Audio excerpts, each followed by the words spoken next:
Hello dear student, how are you. आज के इस वीडियो में आज हम करने वाले हैं झारखंड एकेडमिक काउंसिल जेक बोर्ड के लिए क्लास 12th के लिए बिजनेस मैथमेटिक्स एंड स्टैटिस्टिक्स यानी कि बीएमटी का जो मॉडल पेपर आया है। आज हम लोग उस मॉडल पेपर के क्वेश्चन आंसर को करेंगे। एग्जाम के पॉइंट ऑफ व्यू से ये मॉडल पेपर आप लोगों के लिए बहुत ज्यादा जरूरी है, इसलिए एक एक क्वेश्चन को अच्छे से देखना। मॉडल पेपर में कुछ कुछ क्वेश्चन का आंसर गलत दिया हुआ है, तो एक बार जो है आप उसको रीचेक जरूर कर लोगे। इसके लिए जरूरी है कि मैं जो जो क्वेश्चन आप लोगों को बता रहा हूँ वो क्वेश्चन को अच्छा से समझना। इस वीडियो में मैं आप लोगों को जो जो क्वेश्चन दिया है वो क्वेश्चन तो बताऊंगा ही बताऊंगा, और साथ ही साथ कुछ कुछ एक्स्ट्रा क्वेश्चन भी आप लोगों को जो है वो प्रैक्टिस करवा दूंगा, ठीक है। और जहां जहां जिस क्वेश्चन का आंसर मैं आप लोगों को याद रखने बोलूंगा उन सबका आंसर को चुपचाप याद रख लेना, ठीक है। चलो भाई, कॉपी पेन निकालो और मेरे साथ साथ पढ़ना स्टार्ट करो। तो जैसा आप देख सकते हैं यहाँ पे लिखा गया है, पूरा डिटेल में बताया गया है। क्लास 12 का है, बिजनेस मैथमेटिक्स स्टैटिस्टिक्स का है, मॉडल पेपर है 2023 से 24 का। चलो पहला क्वेश्चन पे आते हैं। बोल रहा है कि एक सीक्वेंस, एक अनुक्रम दिया है 5 7 9 11, तो इसका कौन सा पद यानी कौन सा टर्म जो है वो 27 होगा। तो सिंपल सा बात है, 5 7 9 और 11 है, तो जाहिर सी बात है 5 से 7 2 का डिफरेंस, 7 से 9 2 का डिफरेंस, 9 से 11 2 का डिफरेंस। तो बेसिकली ये दो दो का डिफरेंस में है। तो जब डिफरेंस इक्वल होता है तो हम सबको पता है कि ये जो है एक ऐसा सीक्वेंस जिसका डिफरेंस बराबर है वो एपी है, और जिसका कॉमन रेशियो बराबर होता है वो हम लोगों का होता है आपका जीपी। तो ये एपी में है, तो एपी दिया गया है, ये AP is equal to 5 7 9 11 dot dot. तो बोला है कि इसका कौन सा टर्म जो होगा, यानी कौन सा टर्म जो होगा वो कितना होगा, बोला है 27th टर्म होगा, ठीक है। ठीक है, एपी का फर्स्ट टर्म ए होता है जो कि 5 है। इसके बाद हम लोग निकालते हैं डिफरेंस, तो डिफरेंस निकलेगा 7 - 5 यानी कि 2 का डिफरेंस है। फिर टीएन दे दिया है 27th, हमको इसका nth टर्म पता लगाना है।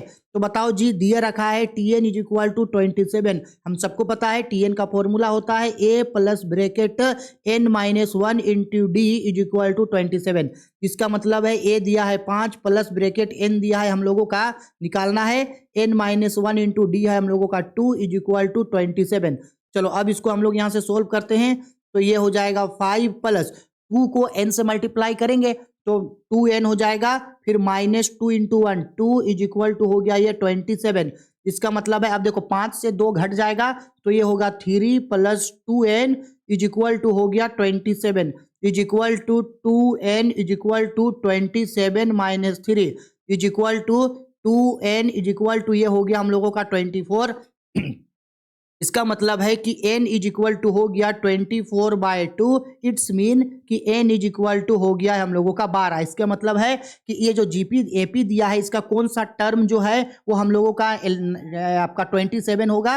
तो 12th टर्म, तो 12th term option number B पे है, ऑप्शन नंबर बी इसका राइट आंसर होगा। मॉडल पेपर में आंसर गलत दिया है। देखो प्रूफ भी करके देखते हैं। एक सीक्वेंस है, इसका फर्स्ट टर्म है 5, फिर है 7, फिर है 9, फिर है 11। तो ऐसे ही देखो दो दो का डिफरेंस है, तो 11 के बाद नेक्स्ट टर्म कौन सा आएगा, 11 के बाद आएगा 13, 13 के बाद 15, 15 के बाद 17, 17 के बाद 19, 19 के बाद 21, 21 के बाद 23, 23 के बाद हो गया हम लोग का 25, और लास्ट में देखो आ गया 27। तो बताओ तो ये टोटल कितना टर्म हो गया भाई, ये हो गया हम लोगों का 1 2 3 4 5 6 7 8 9 10 11 12। तो प्रूफ हो गया ना कि 12th टर्म जो होगा वो 27 होगा। क्लियर है। इसी तरीके से कुछ कुछ क्वेश्चन का आंसर गलत दिया होगा उसको सही कर देंगे, और अगर कोई क्वेश्चन का आंसर ऐसा लगता है आपको कि हम गलत बताए हैं तो आप कमेंट बॉक्स में कमेंट करके हमको बता देना, कोई प्रॉब्लम नहीं है। एटलीस्ट अगर आप सही जवाब दोगे तो उसका जवाब सबको तो मिल जाएगा ना, इसलिए बेझिझक कोई भी क्वेश्चन का आंसर आपको लगता है हम गलत बताए हैं कमेंट बॉक्स में कमेंट करके बता देना।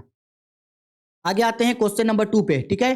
देखो क्वेश्चन नंबर 2 पे बोल रहा है कि एक एपी है जिसमें एक इक्वेशन दिया है टीएन इज इक्वल टू दिया है 3n + 5, तो उसका कॉमन डिफरेंस यानी पदांतर यानी कि d इज इक्वल टू वाट बोला।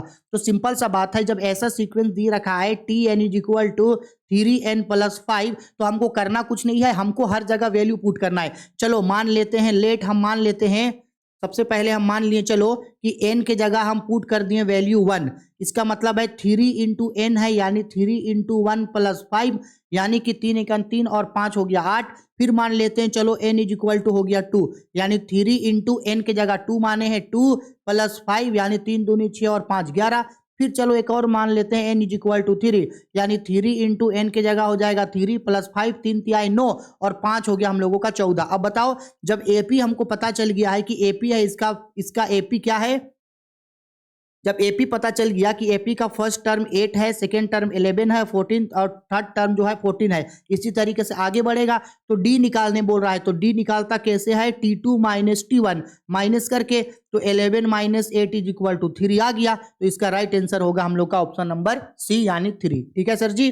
चलो क्वेश्चन नंबर 3 पे आते हैं। इफ के 70, के, 10 एपी में है तो इसका मान बताइए। सिंपल सा बात है, जब ये 70, के, 10 क्या बोल रहा है, एपी में है, इसका मान पूछ रहा है। तो जब कभी भी इस तरीके का क्वेश्चन होगा जिसमें के, पी, टी, आई कुछ भी निकालने बोले, तो जब ये एपी में रहेगा तो एपी में निकलता है आपका T2 माइनस T1 बराबर करना है T3 माइनस T2 से। ठीक है। और जब कभी भी ये जीपी में रहेगा तो जीपी में निकलता है T2 by T1 is equal to T3 by T2। अब आप बोलोगे कि सर क्या होता है, तो ये जो K है ये होता है हम लोगों का, ये होता है हम लोग का T1, ये दूसरा होता है T2 और ये होता है T3।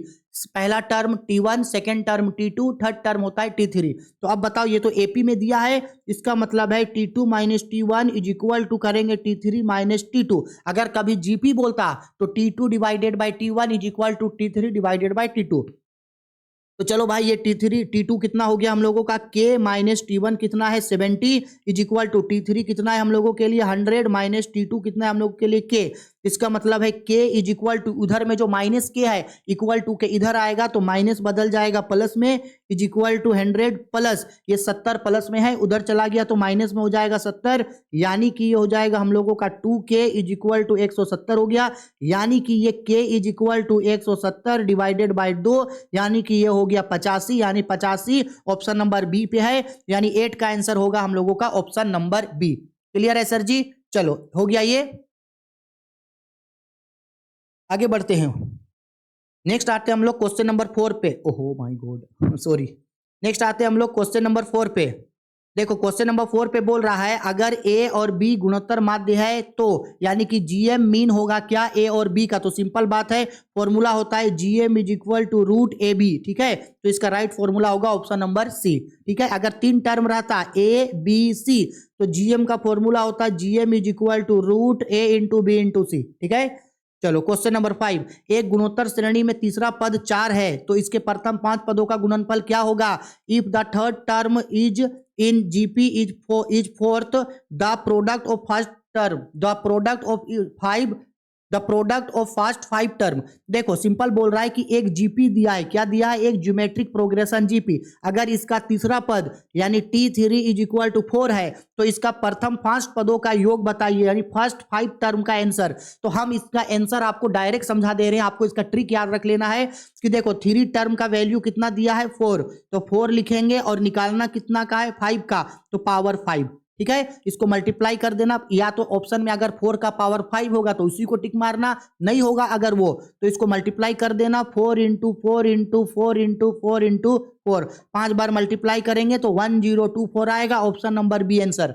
क्यों हुआ इसको समझाते हैं, लेकिन अगर शॉर्टकट तरीकों की एमसीक्यू पूछेगा तो उतना ज्यादा इसमें फंसने का जरूरत नहीं है। लेकिन अगर मान लो ऐसे क्वेश्चन ना दे करके बोलता कि एक जीपी है और बोलता कि उस जीपी का तीसरा पद 8 है, एक जीपी है उसका तीसरा पद 8 है, तो प्रथम 5 पदों का योग बताओ। तो सिंपल सा बात है, 8 का पावर यहाँ पे 5 कर देते, या तो 8 का पावर 5 ऑप्शन में होगा तो उसको टिक मारेंगे, नहीं होगा तो मल्टीप्लाई करके। अगर बोलेगा कि एपी का जो है एक जीपी है, एक जीपी का जो है बोलेगा कि इसका जो फोर्थ टर्म है, सपोज कर लो ये 15 है, तो जीपी का पहले 10 पदों का सम बताओ। तो कुछ नहीं करेंगे, 15 का पावर 10 लिख देंगे चुपचाप। ठीक है। अब हम इसके पीछे के आपके लॉजिक को समझाते हैं कि सर ऐसा क्यों हुआ। तो ऐसा हम इसलिए डायरेक्ट बता रहे हैं, देखो अभी जब हम लोग इसको फॉर्मूला से भी सोल्व करेंगे ना तो देखो वही निकल करके आएगा। ठीक है। और हाँ, हम क्वेश्चन को थोड़ा सा जल्दी जल्दी बताएंगे क्योंकि आशा करते हैं कि आप सभी लोग जो है हर चीज को मैथ में पढ़ रखे हो पहले से, क्योंकि सिंपल सा बात है यार, अगले महीना आप लोगों का एग्जाम है तो, और हम आप लोगों को बीएमटी में काफी सारा चैप्टर पढ़ाए हैं, बस 1 या 2 चैप्टर को छोड़ के। हाँ, और इंटीग्रेशन और डिफरेंशिएशन चैप्टर हम पहले बोल दे रहे हैं, इंटीग्रेशन और डिफरेंशिएशन चैप्टर आप लोगों को हम नहीं पढ़ा सकते हैं, प्रोबेबिलिटी पढ़ा देंगे। इंटीग्रेशन और डिफरेंशिएशन के लिए यूट्यूब में ऑलरेडी बहुत सारे चैप्टर्स हैं, आप सर्च कर लेना BMT क्लास 12 इंटीग्रेशन, आपको जो वीडियो देखना देखना है वहां से देख लेना, ठीक है, क्योंकि भाई 1 महीने से ज्यादा का समय है।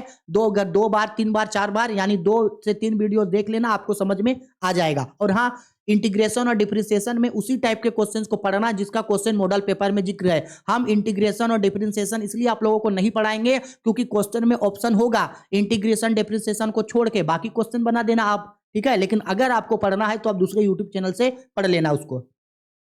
चलो अब इसको समझाते हैं। देखो बोल रहा है एपी का जो थर्ड टर्म है वो कितना है, बोला है 4। अब जब इसको हम लोग सोल्व करेंगे T N is equal to 4 है, यानी कि टी एन किस में टूटेगा, ए आर का पावर 2 इज इक्वल टू 4। इसको हम लोग एक इक्वेशन मान सकते हैं। अब बोल रहा है जीपी के फर्स्ट 5 टर्म का सम। तो बताओ जीपी का फर्स्ट टर्म क्या होता है, ए। फर्स्ट 5 टर्म का बोला है सम, तो जीपी का फर्स्ट टर्म क्या होता है, ए इंटू करेंगे सेकेंड टर्म क्या होता है हम लोगों का, ए आर। थर्ड टर्म क्या होता है, A are square. Fourth term क्या होता है, A are cube. Fifth term क्या होता है, ए आर 5 होता है। अब देखो अगर ये इंटू है, ये डॉट डॉट जो दिख रहा है ना, इसका मतलब है यहाँ बीच में इंटू है। अब देखो ए इंटू ए इंटू ए, तो टोटल 1 2 3 4 5 ए हो गया। तो ए का पावर 5 इंटू आर का पावर कितना, 5 4 9 और 1 10 और 2 12। एक मिनट, R2 के बाद ये R3 होगा, ये R4 होगा ना, ठीक है। 4 3 7 2 9 और 1 हो गया 10। अच्छा अगर इसको ए आर का पावर ए का पावर 5 इंटू आर का पावर 10, तो बताओ इसको क्या कॉमन करके ऐसे नहीं लिख सकते हैं, ए आर का पावर 2 इसका पूरे का पावर 5। इसका मतलब है कि ए का पावर 5 है और आर का पावर ऐसे R2 और ये है 5। इसका मतलब है कि ये जो आर है, आर का पावर 10 है।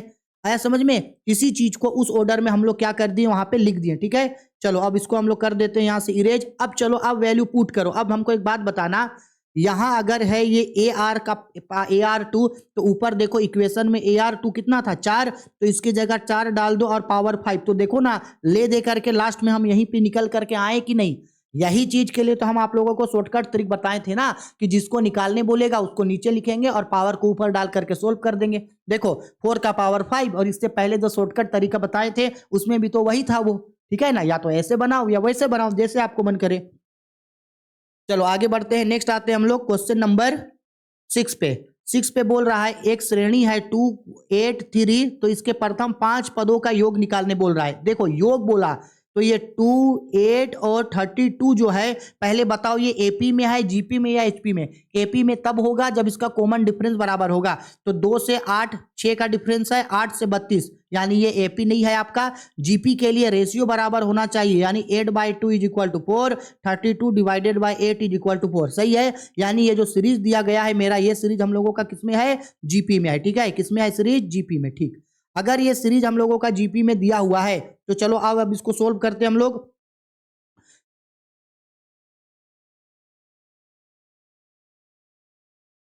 देखो सोल्व करते हैं, तो जीपी में बोला तो जीपी इज इक्वल टू, ये दिया है हम लोगों का 2 8 32।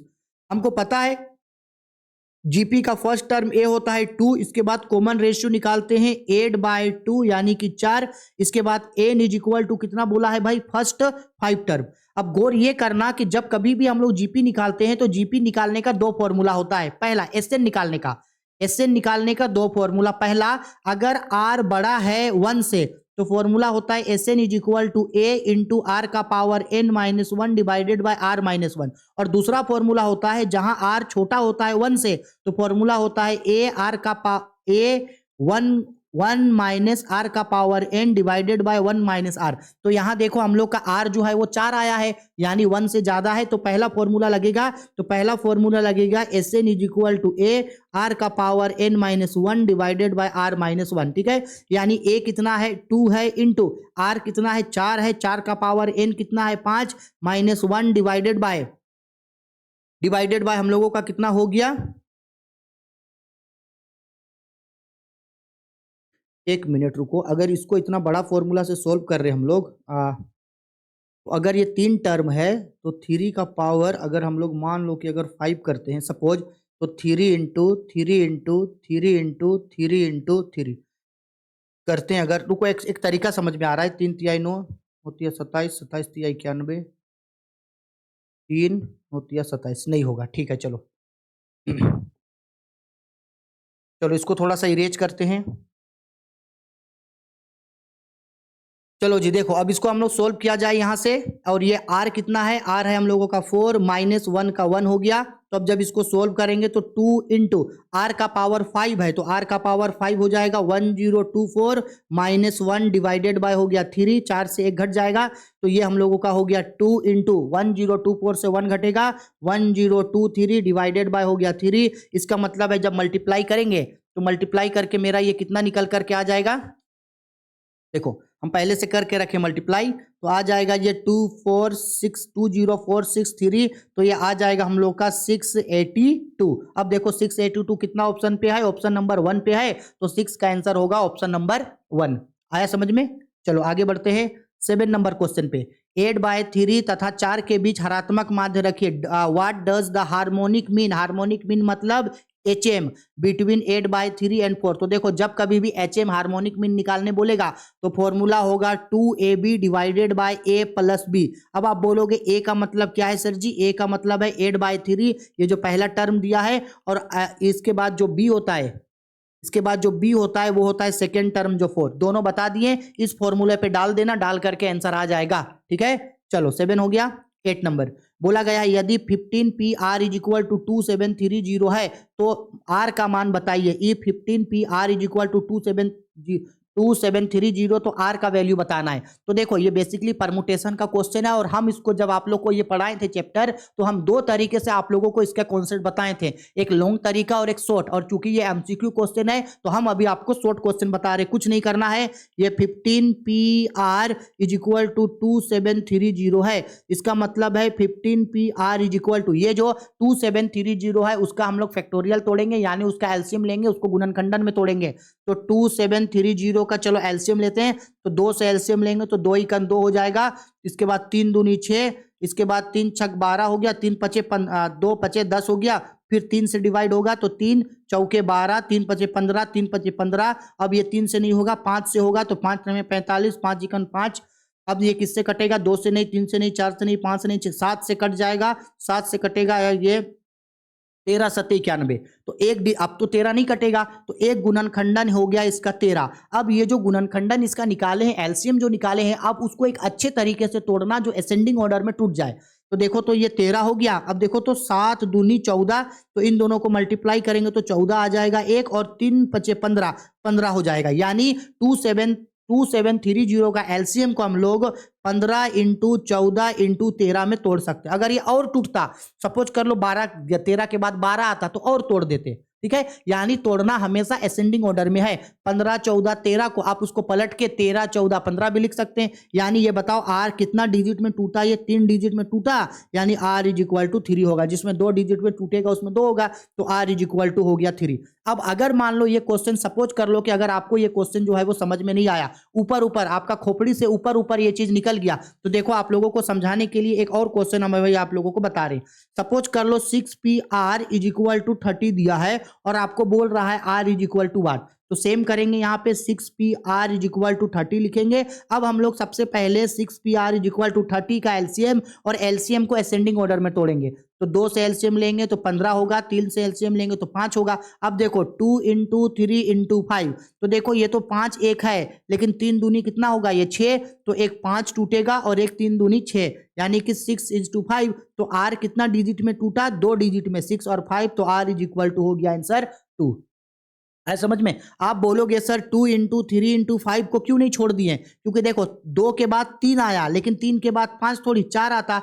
असेंडिंग ऑर्डर में तोड़ना जरूरी है, बढ़ते क्रम में या घटते क्रम में। ठीक है, हो गया। चलो आगे बढ़ते हैं क्वेश्चन नंबर 9 पे। 6 व्यक्तियों को 6 इनाम कितने तरीके से दिया जा सकता है? जब कभी भी पर्सन में प्राइज बांटना होगा तो फॉर्मूला याद रखना, फॉर्मूला होता है पर्सन का पावर प्राइज।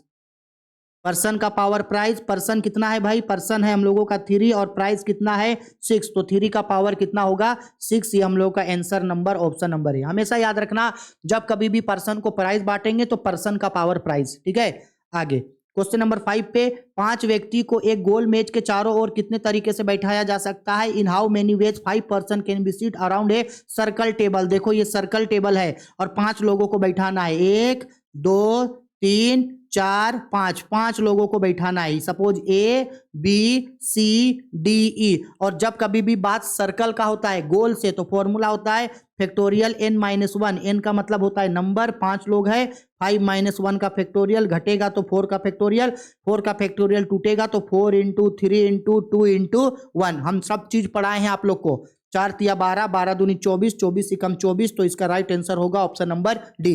देखो अगले महीना आप लोगों का एग्जाम है, मेरे पास अब समय इतना नहीं है कि हम हर क्वेश्चन को एकदम डिटेल में बनाए। थोड़ा सा रिस्पॉन्सिबिलिटी और हार्ड वर्किंग आपको करना है, क्योंकि हम हर चीज आप लोगों को पहले ही पढ़ा करके रख दिए हैं। अगर आप इतना भी नहीं करोगे और इतना भी मेहनत नहीं करके सारा बोझ अगर मेरे ही ऊपर छोड़ दोगे तब तो काम नहीं चलेगा ना। उल्टा होता है, स्टूडेंट लोगों को अभी के समय में मेहनत करना चाहिए 90% और 10% मेहनत टीचर करे यानी कि हम करें, लेकिन यहाँ तो उल्टा होता है। यहाँ तो 90% मेहनत हमको करना पड़ता है और 10% मेहनत आप लोग करते हैं। तो भाई रिजल्ट ऐसे में आप लोग का अच्छा थोड़ी आएगा। हम आप लोगों को सपोर्ट कर सकते हैं, मदद कर सकते हैं, पढ़ाई में 100% आपको अपना देना है, लेकिन सबको चाहिए पीडीएफ, सबको चाहिए नोट्स, सबको चाहिए आंसर। पता नहीं हम लोग के समय में तो पढ़ाई हम लोग वैसा नहीं करते थे जैसा आप लोग करते हो। चलो आओ स्टार्ट करते हैं आगे। 11वें नंबर पे बोल रहा है इफ एक्स, ये एक डिटर्मिनेंट्स है, डिटर्मिनेंट्स भी पढ़ाए हैं। x 3 8 3 = 0, तो हमको x = वाट बोला। तो हम सबको पता है डिटर्मिनेंट्स का जब फैक्टोरियल निकालते हैं तो तिरछा तिरछा मल्टीप्लाई होता है, यानी x × 3 करेंगे तो ये 3x - 8 या 24 = 0 हो जाएगा, यानी कि 3x = 24 उधर चला जाएगा तो +24, यानी कि x = 24 डिवाइडेड बाई 3, यानी कि x = हो गया 8। तो इसका राइट आंसर होगा ऑप्शन नंबर सी। क्लियर है? चलो क्वेश्चन नंबर 11 दिया गया है, ये डिटर्मिनेंट्स है x 2 18 8 x = बराबर है ये आपका 6 2 18 6 का। ठीक है, तो निकालने बोला है x = वाट। तो गौर ये करना, एक जो x है आपका, देखो एक x आपका यहाँ है तो इसके सेम सीधा में नंबर यहाँ है 6 होगा, एक x यहाँ है तो इसके सेकंड डिजिट में देखो ये है, तो आप जो है वो देख करके ही आंसर इसका बता सकते हो। एक x यहाँ है तो इसके ठीक सीधा में x 6 हो गया, यहाँ सेकंड x है तो इसके 6 सेकंड पार्ट में हो गया ये x = 6। इसका मतलब जब सोल्व करेंगे तो हो सकता है कि x का आंसर या तो प्लस में आएगा या माइनस में आएगा, लेकिन 6 ही आएगा, तो +- 6 होगा इसका। सिंपल बात है, ज्यादा कुछ सोचना नहीं है इसमें। आगे बढ़ते हैं। बोल रहा गया है कि पंक्ति व्यूह में पंक्तियों की संख्या होती है in a row matrix number of row 1। Row matrix ऐसा मैट्रिक्स होता है जिसमें केवल एक रो हो, जैसे A = 1 2 3, ये एक रो मैट्रिक्स है। कॉलम मैट्रिक्स ऐसा मैट्रिक्स होता है जिसमें एक ही कॉलम हो, जैसे 1 2 3। ठीक है, चलो क्वेश्चन नंबर 14 इफ a = इतना देन a²। अब देखो डेटा मैट्रिक्स है, a² बोल रहा है, इसका मतलब है कि 4 1 2 3, ये जो मैट्रिक्स a है उसको इसी से मल्टीप्लाई करना है 4 1 2 3 को। अब मल्टीप्लाई का रूल हम आप लोगों को पहले बहुत डिटेल में पढ़ाए हैं, रो इंटू कॉलम, यानी सबसे पहले मल्टीप्लाई कैसे होगा देख लो। सबसे पहले हम लोग मल्टीप्लाई करेंगे यहाँ पे 4 से 1 को, 4 से 4 को, फिर 1 से 2 को, फिर आगे जाके 4 को 1 से, 1 को 3 से। हर चीज आप लोगों को बताए हैं और बहुत डिटेल में अच्छा से बताए हैं। तो मल्टीप्लाई होगा 4 × 4 + 1 × 2, फिर मल्टीप्लाई होगा 4 × 1 + 1 × 3, फिर नीचे आएंगे सेकंड रो पे तो 2 × 4 + 3 × 2, 2 × 1 + 3 × 3, हर चीज पढ़ाए हैं। ठीक है, चलो अब मल्टीप्लाई करेंगे तो 4 चौके 16 + 2 यानी 4 + 3, 4 दूनी 8 + 6 = 2 + 9। अब इसको नोट सोल्व कर लो तो 16 और 2 18 हो गया, 4 और 3 7 हो गया, 8 6 14 हो गया, 9 और 2 11, यानी 18 7 14 11, 18 7 14 11, यानी ऑप्शन नंबर बी इसका हो गया राइट आंसर। मल्टीप्लाई हम बताए थे आप लोगों को डिटर्मिनेंट्स पढ़ाते समय, मैट्रिक्स पढ़ाते समय कि अगर मैट्रिक्स में सब्जेक्ट एमसीक्यू क्वेश्चन पूछेगा तो उसमें आपको मल्टीप्लाई पूछेगा, और लॉन्ग में भी पूछेगा तो मल्टीप्लाई वाला ही क्वेश्चन पूछेगा, भले वो इनवर्स मैट्रिक्स पूछे लेकिन पूछेगा। ठीक है, और बहुत डिटेल्ड में और अच्छे से हम आप लोगों को उस समय पढ़ाए थे इन चीजों को। ठीक है, आगे बढ़ते हैं। क्वेश्चन नंबर 15 पे बोल रहा है इफ ए दिया है इतना, बी दिया है इतना, तो a - b। ठीक है, चलो यानी कि एक मैट्रिक्स दिया है a कितना है हम लोगों का 2 3 4 5, और एक मैट्रिक्स दिया है b कितना दिया है -1 -3 -4 -5। तो अब हमको क्या करना है, a - b = वाट। तो चलो ना दोनों मैट्रिक्स को घटाओ, तो देखो -2 माइनस करेंगे -1 से, ऑलरेडी -1 है, -1 देखो घटने 2 है, इससे माइनस करेंगे -1 को, तो माइनस इंटू माइनस प्लस हो जाएगा, तो घटने की जगह जुट जाएगा, सब जुट जाएगा, तो 2 और 1 हो जाएगा 3, 3 और 3 हो जाएगा 6, 4 और 4 हो जाएगा 8, 5 और 5 हो जाएगा 10, 3 6 8 10, 3 6 8 10 कितना नंबर पे है? बी पे, तो राइट आंसर होगा बी, क्योंकि सब में माइनस माइनस है ना भाई, ठीक है। 16, एक मैट्रिक्स दिया, एक सेट थ्योरी है, अब सेट दिया गया है एक्स, उसके एक सेट दिया गया है एक्स, उसके अंदर का एलिमेंट है 1 2 3 4 5 6, इसी तरीके से ये भागा है 20 तक, यानी एक सेट है एक्स, उस सेट के अंदर जो है 1 से लेके 20 तक का नंबर है। एक और सेट है आपका ए, एक और सेट है ए, और उस सेट के अंदर 1 2 3 4 5 दिया है, तो आपको बोल रहा है सेट ये क्या होगा? इसका मतलब होता है ए डिफरेंस, ए डिफरेंस बोला है मतलब x माइनस ए, तो बताओ सेट ए में हम लोग का क्या, x में क्या दिया है? 1 2 3 4 5 6, ये 20 तक है, और माइनस करेंगे सेट ए, माइनस किसको करेंगे? सेट ए को, सेट ए में है 1 2 3 4 5, माइनस का मतलब होता है डिफरेंस, जो सेट एक्स में है वो सेट ए में ना हो, तो 1 से लेकर के 5 तक का डिजिट तो है, 5 के बाद क्या नहीं है? तो 5 के बाद आपका 6 नहीं है, 7 नहीं है, 8 नहीं है, 9 नहीं है, और ऐसे ही आगे जो है वो 20 तक नहीं होगा। अब देखो 6 7 8 9 dot dot 20 option number B पे है, तो ऑप्शन नंबर बी इसका राइट आंसर होगा, ठीक है। चलो क्वेश्चन नंबर 17, रिक्त समुच्चय के सभी समुच्चयों का null set is A dot dot dot subset of all set, एक जो नल सेट होता है वो सभी सेट्स का सब सेट होता है। क्वेश्चन नंबर 18 पे बोल रहा है एक्स के संक्षेप में, ये देखो ये क्वेश्चन आपका डिटर्मिनेंट्स का है, देखो क्या बोल रहा है अच्छे से समझना। क्वेश्चन पे बोल रहा है एक्स के संक्षेप में 3x का पावर 4 को सोल्व करो। सिंपल सा बात है, ऐसे जब भी क्वेश्चन दिया रहेगा इसको हम लोग मान लेते हैं let y is equal to 3x का पावर 4। अब फॉर्मूला होता है हम लोगों का dy डिवाइडेड बाय dx। अब इसको जब सोल्व करेंगे तो इस तरह से लिखेंगे d बाय dx, और ये जो y का वैल्यू है y इज इक्वल टू, देखो ना यहाँ माने है ना, y is equal to 3x का पावर 4 लिख दिए, ब्रैकेट हटेगा, रुको 1 मिनट, ये 3x का पावर 4, ठीक है। अब इसको और थोड़ा सा फ्रैक्शन करेंगे, 3 को आगे लिख देंगे, तो ये हो जाएगा 3d डिवाइडेड बाय dx, और ये बच गया x4। अब इसको जो है ना फ्रैक्शन का रूल से इसको तोड़ा जाता है। अब देखो यही जगह ही आपको सीखना है, ये हो गया d। अब देखो यहाँ पे अगर हम लोग ऐसे समझो, हम जो समझा रहे हैं, ये d कट जाएगा, तो क्या बचेगा? 3 बचेगा, अनडाउटेडली बच गया 3। इसके बाद क्या होगा? x, और देखो पावर x है, तो इसमें क्या होता है पता है? कट गया ना। अब देखो ये x है, ये 4x हो जाएगा, यहाँ ये क्या हो जाएगा? 4x हो जाएगा, इंटू, या इंटू नहीं भी देना है तो ये 4x हो जाएगा, और ये जो 4 है, 4 का पावर मतलब होता है n माइनस 1 लगता है, n माइनस 1 लगता है, यानी 4 जो है n पावर में n है, तो यहाँ पे n माइनस 1 होता है, तो ये हम लोगों का हो जाएगा 4 माइनस 1, तो यानी कि ये हो जाएगा 3 इंटू 4x का पावर हो जाएगा 3, यानी 4 या 12, 12x3, तो 12x3 कितना नंबर पे है? सी नंबर पे, ऑप्शन सी इसका राइट आंसर है। हमको पता है कॉमर्स वाले स्टूडेंट को ये चीज समझ में नहीं आया होगा। अब देखो एक और चीज के थ्रू, एक और एग्जांपल के थ्रू हम लोग समझाते हैं, रुको 1 मिनट, आप लोगों को समझाने के लिए एग्जांपल हम लाए थे लिख करके ताकि बता पाए। कितना नंबर क्वेश्चन था ये? 18 नंबर ना। एक और एग्जांपल, ठीक है चलो देखो। अब देखो एक क्वेश्चन हम लोग लेकर के आए हैं, अगर मान लो 5x4 है और इसको सोल्व करने बोले, तो सबसे पहले मानेंगे let y is equal to 5x4, इस जो डिजिट देता है उसको y माना जाता है।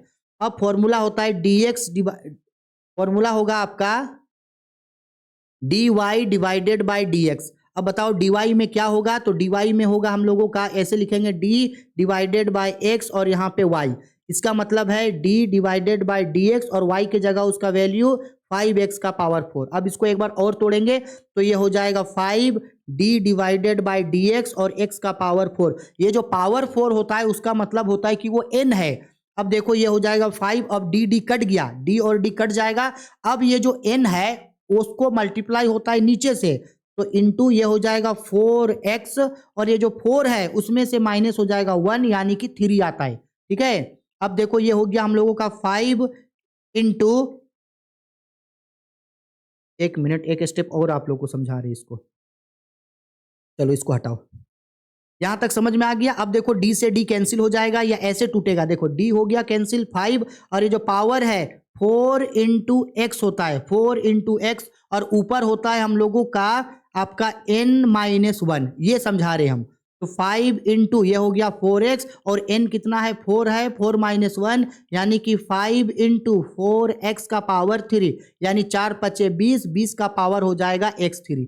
अगर अभी भी समझ में नहीं आया तो देखो एक और क्वेश्चन के थ्रू इसको समझा रहे हैं। देखो सपोज कर लो हम यहां दे रहे हैं एक सेकेंड क्वेश्चन, अगर है 4x का पावर 5 तब कैसे निकालेंगे, तो सेम सबसे पहले मान लेंगे let y is equal to 4x5 यानी कि तब होगा हम लोगों का dy डिवाइडेड बाय dx, यानी कि हम लोगों का यहाँ पे dy क्या होगा, हम लोगों का dy हो जाएगा हम लोगों का d बाय dx और y का वैल्यू लिखेंगे 4x5 यानी कि ऐसे भी लिख सकते हैं हम लोग इसको 4 इंटू डी बाय एक्स और ये हो जाएगा x का पावर 5 यानी n, यानी कि डी कट जाएगा तो 4 इंटू 5x और इसका पावर हो जाएगा n-1 यानी 5-1, इसका मतलब है 4 इंटू 5x होगा और ये होगा 4 यानी कि 4 पचे 20 x और इसका पावर 4, ये होगा इसका आंसर। ठीक है, आशा करते हैं कि अब आप लोगों को ये चीज समझ में आ गया है। अगर अभी भी हम आपको नहीं समझाए हैं तो एक दो बार इसको प्रैक्टिस करो, समझ में आ जाएगा अपने आप। ठीक है, चलो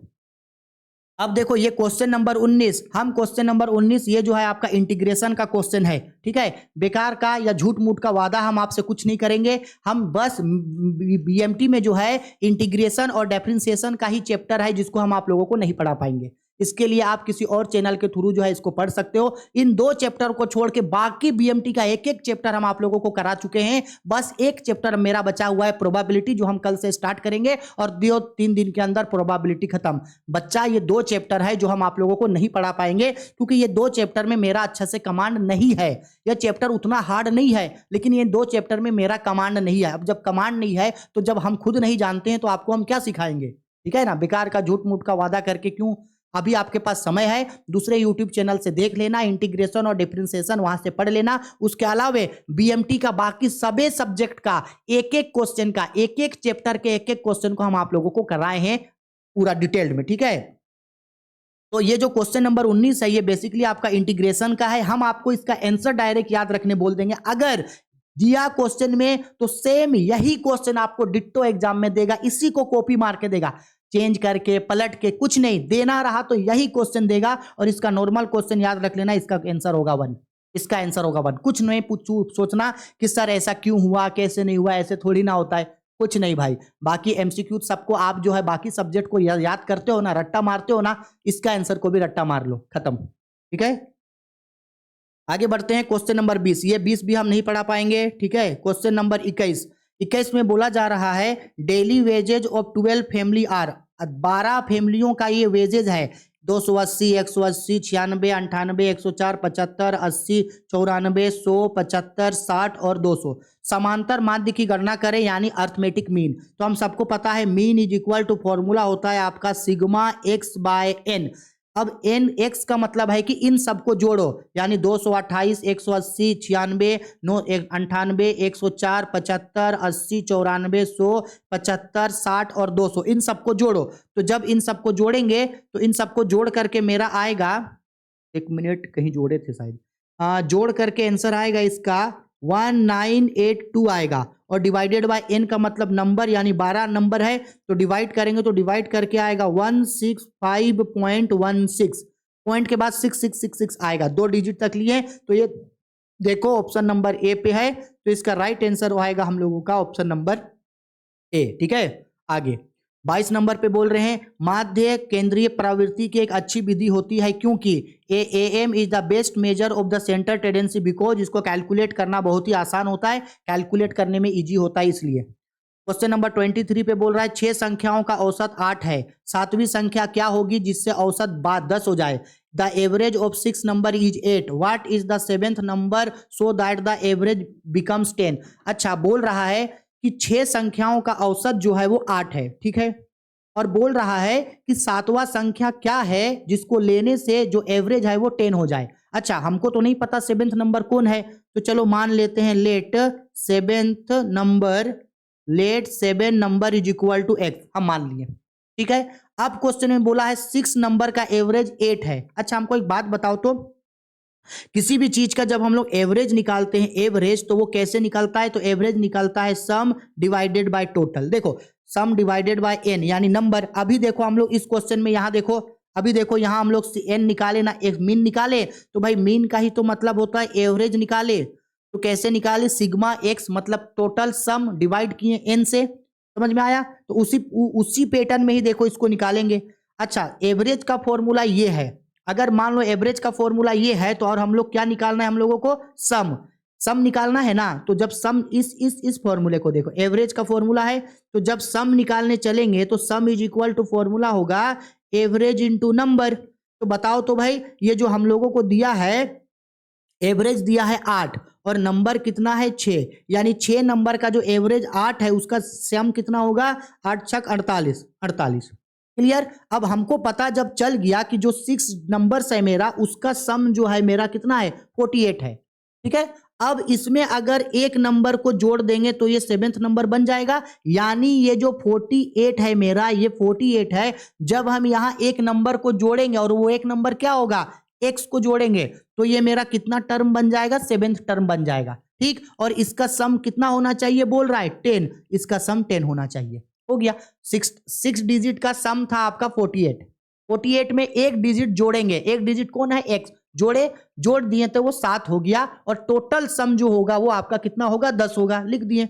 अब चलो इसको सोल्व करो, तो ये हो गया 48 plus X is equal to 7 दहाइयां 70, यानी कि X is equal to 70 minus 48, यानी कि एक्स इज इक्वल टू कितना हो जाएगा? ये हो जाएगा हम लोगों का 22। ठीक है ना। 10 से 8 घटेगा 2 हो गया, 6 से हाँ 22। अब ऑप्शन नंबर 22 कितना नंबर पे है? बी नंबर पे। तो इसका राइट आंसर होगा हम लोगों का ऑप्शन नंबर बी। क्लियर है सर जी? ठीक है चलो आगे बढ़ रहा है। क्वेश्चन नंबर 24, 80, 100, 90, 170, 60, 50, 40 का माध्यिका निकाले यानी मीडियन। तो सबसे पहले बताओ ये सीरीज जो है ये तो इंडिविजुअल सीरीज है। अब इंडिविजुअल सीरीज से मीन निकालने के लिए सबसे पहले नंबर को असेंडिंग या डिसेंडिंग ऑर्डर में आपको सजाना होता है। तो हम सबसे पहले चलो असेंडिंग ऑर्डर में सजाते हैं, मतलब छोटा से बड़ा। तो ये सबसे छोटा होगा आपका वो 1 मिनट, अच्छा सजा नहीं हुआ है ना। ये हो गया 40, 40 के बाद हो गया 50, 50 के बाद हो गया 60, 60 के बाद 80, 80 के बाद 90 और 90 के बाद हो गया आपका 100। क्लियर? अब चलो अब इसको फॉर्मूला लिखेंगे। तो फॉर्मूला होता है median is equal to size of n plus 1 by twoth item या टूथ टर्म। n का मतलब होता है नंबर, 1 2 3 4 5 6, 6 नंबर है, कोई छोड़ तो नहीं रहे भाई? 1 2 3 4 5 6 7, एक लास्ट में 170 छूट गया। चलो 7 है तो 7 प्लस 1 बाय 2 यानी कि 8 बाय 2, यानी कि ये कितना आया? 4th term. अब देखो हम जो वो नंबर सही से सरियाए हैं यानी कि 40, 50, 60, 80, 90, 100 और 170, ये जो सही से सरियाए हैं इसमें देखो ये 4th जो टर्म आया है वो कहाँ गिरेगा? 1 2 3 4 80 पे गिरेगा। उधर से भी देखो पीछे से 1 2 3 4 80 पे गिरेगा मेरा। इसका मतलब है कि मेरा यहाँ जो मीडियन होगा, मीडियन मतलब बीच में, यहाँ जो हम लोगों का मीडियन होगा, मीडियन वो कितना होगा? 80 होगा, यानी इसका राइट आंसर होगा ऑप्शन नंबर ए। पढ़ाए हैं मीडियन, बहुत अच्छा से पढ़ाए हैं, इंडिविजुअल सीरीज है। ठीक है आगे बढ़ते हैं। क्वेश्चन नंबर आते हैं हम लोग 25 पे। बोल रहा है माध्यिका से विचलनों का योग होता है the sum of the deviation of median is. एक जो मीडियन होता है उसके बीच का डेविएशन कम से कम होता है। ठीक है, कम से कम होता है। ठीक है आगे बढ़ते हैं नेक्स्ट क्वेश्चन पे हम लोग। क्वेश्चन नंबर 26 देखो भाई, ये भी मीडियन निकालने बोला है। अभी जैसे बताएं ये जो नंबर दिया है 180, 92, 43, 0, 6, 11, -2 और 15, इन सबको पहले असेंडिंग ऑर्डर में सजाना। इसके बाद median is equal to n plus 1 by twoth item करके इसको बना देना। ठीक है चलो क्वेश्चन नंबर 27, निम्नलिखित में से कौन सा गणितीय माध्य नहीं है? Which of the following is not a mathematicals mean. कौन मैथमेटिकल्स मीन नहीं है? तो ये मोड जो होता है ये मैथमेटिकल्स मीन यानी बहुलक मैथमेटिकल्स मीन नहीं होता है। ठीक है बहुलक जो है वो मैथमेटिकल्स मीन नहीं होता है। कुछ गलत तो नहीं ना बता रहे हैं? बहुलक जो होता है वो मैथमेटिकल्स मीन हम लोगों का नहीं होता है। ठीक है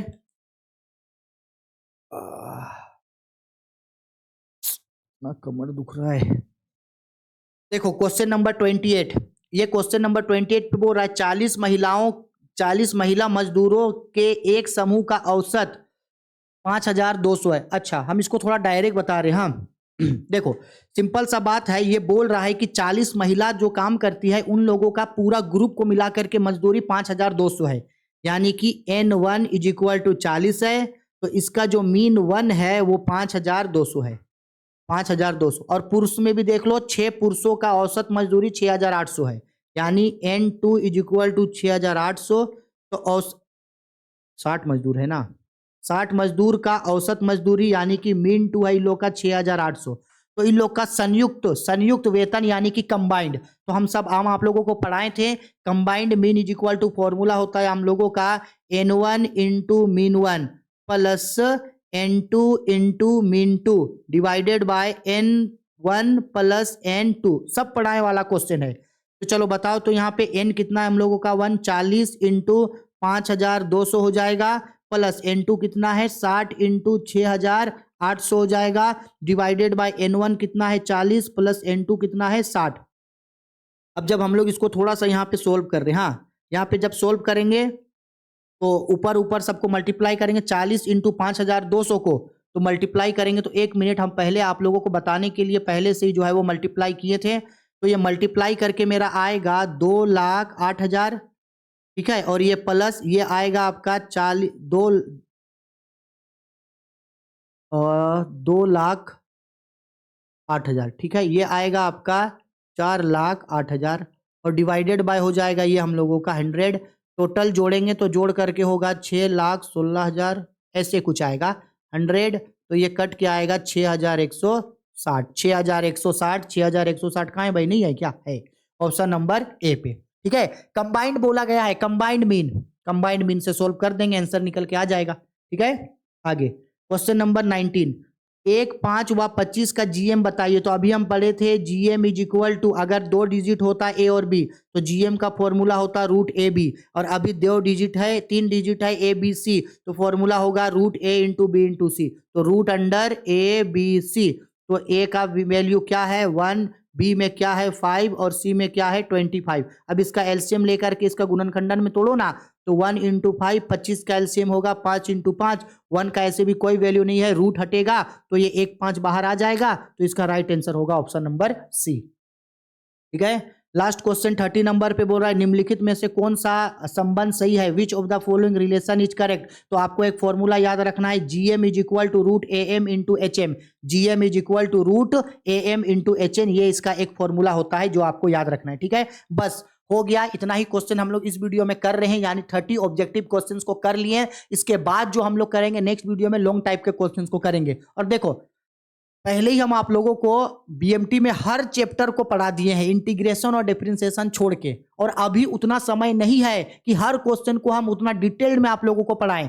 सिंपल सा बात है, अगर आप लोगों को अगर ये एमसीक्यूज में अगर आप लोगों से कोई क्वेश्चन नहीं बना या कोई क्वेश्चन हम गलत बताए हैं तो हमको कमेंट करके बता देना, और अगर जो क्वेश्चन आप लोगों का नहीं बन रहा है समझ जाना कि उस चैप्टर को आप अच्छा से नहीं पढ़े हैं। तो अभी जो एग्जाम से पहले समय है, उन सारे चैप्टर को आप पढ़ोगे, उन सारे चैप्टर को आप बनाओगे, उसके एमसीक्यूज, उसके long type question, short type question सब पढ़ोगे, क्योंकि इंटीग्रेशन और डिफरेंशिएशन को छोड़ करके हम सब चैप्टर आप लोगों को पढ़ा दिए हैं। कल से या परसों से, यानी आज तो हो गया आपका 30 दिसंबर, हम ट्राई करेंगे कि कल 31 दिसंबर है, कल से ही हम आप लोगों को जो है वो प्रोबेबिलिटी पढ़ा दे, 1 या 2 दिन में प्रोबेबिलिटी खत्म कर देंगे, जिससे पूरा बीएमटी हो जाएगा खत्म। बस इंटीग्रेशन और डिफरेंशिएशन को आपको अगर पढ़ना है तो कहीं और से पढ़ लेना, अगर इंटीग्रेशन और डिफरेंशिएशन नहीं पढ़ना है कोई बात नहीं, मत पढ़ना उसको, उसके जगह आप कोई दूसरे को बना देना, क्योंकि एग्जाम में एक ऑप्शन होगा ना भाई। सपोज कर लो कि इंटीग्रेशन लॉन्ग क्वेश्चन में पूछा, लॉन्ग क्वेश्चन में 6 क्वेश्चन रहेगा, 6 में से 4 बनाना है, इंटीग्रेशन को छोड़ देना और बाकी चीज को बना लेना। तो जरूरी थोड़ी है कि इंटीग्रेशन या डिफरेंशिएशन नहीं पढ़ेंगे तो फेल हो जाएंगे, ऐसा कुछ नहीं है। लेकिन आपको अगर पढ़ना है इंटीग्रेशन और डिफरेंशिएशन, अगर आप उसको बना सकते हो तो पढ़ो और बनाओ, कोई दिक्कत हमको नहीं है, ठीक है। चलो, वीडियो पसंद आई है तो लाइक करो, शेयर करो, कमेंट करो। अगर कोई ऐसा क्वेश्चन है जिसका आंसर हम गलत बताए हैं, कैलकुलेशन में हमसे मिस्टेक हुआ है, तो बेझिझक हमको वीडियो के कमेंट बॉक्स में कमेंट करके बताना, ताकि आपका सही आंसर का फायदा बाकी स्टूडेंट को भी जो है वो मिल सके, ठीक है। चलो बाय, टेक केयर।